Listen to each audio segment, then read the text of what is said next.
Hello and welcome back, everyone. This is CCP Fozzie, joined by Sir Squeebles once again for Surely You're Joking versus Almost Awesome, this next match in the 12th Alliance Tournament, two amazingly named teams. And Surely You're Joking is not joking around with these Orthruses. They have brought two Sleipnirs, a Scimitar, triple Orthruses, triple Worm, triple Tristan. I'm not sure how well this setup is going to work, but I love it either way. Why don't you tell us a little bit about Almost Awesome, Sir Squeebles? Sure. Well, one thing about their team, if I know them like I think I know them, there's definitely a Sino on one of those Sleipnirs, so we'll see that play out. We're looking at 3 Gilas, a Basilisk, a Myrmidon, and another Myrmidon, which is interesting. We haven't really seen multiple T1 BCs in any of the fleets so far, so new stuff coming out, but I worry about their tank on those T1 BC hulls. Especially shield tanked. Right, and they're running with 3 Worms, which we've seen have worked really, really well. 1 Mollusk, which is a good choice, a Tyrannus, and a Hyena, which is also a great ship to have. So we're a couple of seconds away from the match starting, but just it's worth noting that although you don't see any bans on your screen, there were actually bans in this match. The Surely You're Joking team banned the Ishtar and the Eos, and Almost Awesome banned out Proteus and Aneros. So those bans did apply even though they didn't show up in Crest or on the screen, and the match has now begun. So we're going to be seeing a bunch of drones get dropped. It looks like hammerheads, for the most part, being dropped by the Almost Awesome team. And the DPS is going to move just as fast as the ships in this particular match. So we'll have to see. These Orthruses obviously ideally picked for their pointing capabilities at long range. We'll see if they're using those defensively to try and keep things away from tackling the Gilas, or sorry, the Sleipnirs, or I more imagine they're going to use them to try and lock down one of these Gilas early so that they can really lay that DPS on. So I'm seeing cap transfers on the Almost Awesome team. They've got cap transfers going from one of the Myrmidons to the Basilisk and back. It looks like they may be doing some kind of cap circle chain in order to keep the cap and the Basilisk going, but we'll see how that goes once they start getting under actual damage pressure. It's worth noting most of these Tinker setups, or even if you want to call this like a pseudo-Tinker, hybrid Tinker, something along those lines, they're fueling capacitor to an XLASB so that you can get those initial burst reps off without the cap. And while a Bazzi would be a great thing to fuel a Myrmidon, he can only have 1 cap transfer. So if that's really what they're banking on, this Bazzi pilot is going to have to be really on top of his game to get the right cap to the right Myrm, and I hope they have a lot of hardeners fit. So both teams have shot some drones actually to start. The Surely You're Joking team has cleared off the initial waves of medium drones that came at them, and they're also taking some damage to the Sleipnir of Kevin Smith there, but it's holding on just fine and not in too much trouble.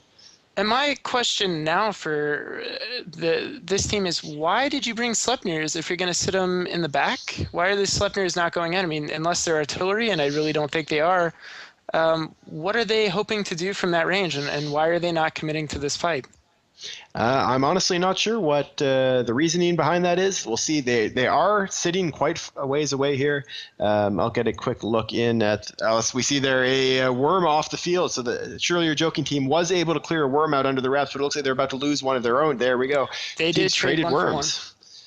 And a lot of these worms, I mean, for the people that are interested in a more typical frigate fight, you look at things like Inyos as high DPS, but man, these worms can put out some DPS with the rebalance. So you're looking at potentially 300 plus DPS coming off these worms with augmented drones. And now this Sleipnir of Surely You're Joking is just getting melted by these Gila drones.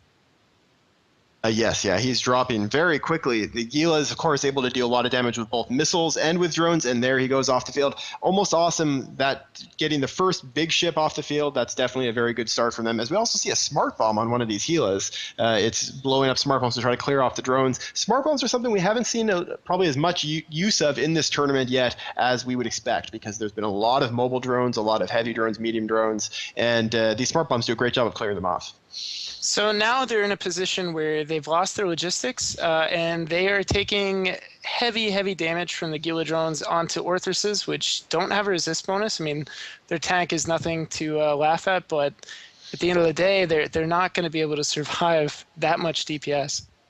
Mm-hmm. I mean, the Orthrus of Get Blazed Wolf is dropping very quickly through structure and is now gone. And meanwhile, the primary for Surely You're Joking, the Gila of General Halt, is holding on just fine. It's taking some damage, but getting good reps in from the Basilisk. And with the Gila unbanned, I do agree with you on the limited usage of smart bombs being kind of interesting, especially with the drone-heavy metas. But if you've left the Gila open, I think probably they were expecting, surely you're joking, to also field Gilas. That's sort of the assumption with how they're balanced right now, and that's what we've seen in earlier matches. But right now, the frigate wing just getting melted from surely you're joking, and they're left essentially with 2 Sleipnirs and 2 Orthros for damage. And on the resist bonus tolls of the Gila or the T2 resist of the Bazzi, I don't think that's a great outlook for them. No, it definitely isn't. The one Gila has now dropped for Almost Awesome, so that is a significant chunk of damage off the field. And we're seeing now the Basilisk taking a ton of damage. That Basilisk is boosting back, but he has the Sleipnirs on top of them. I have to wonder again, like you mentioned before, why it took the Sleipnirs so long to get involved in this fight. But now that they're doing a great job. Yeah, that standoff would be understandable if both teams had equal damage projection, but clearly not the case. I mean, the Orthros are going to be able to apply DPS across the gap that was between the teams on Warpin, but those Sleipnirs have got to be pretty much holding your hand to really apply maximum DPS, and they are now. But sitting back, were they maybe just waiting for the Gila drones to commit and see if they could kite that DPS, or was that a tactical mistake? I think I would rather have seen the Sleipnirs go right on in if I was surely you're joking. I think you're right, and I think that's being proved out now because they have gone in and suddenly they're winning this fight. They managed to kill another Gila.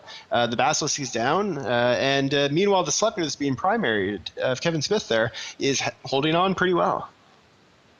I'm trying to see what drones they have out on these Gilas. I do see a set of ogres. That's obviously from the Myrmidons. So they have several ogres out applying damage, and those are going to hurt, especially Looks like on a primarily shield round. acolytes.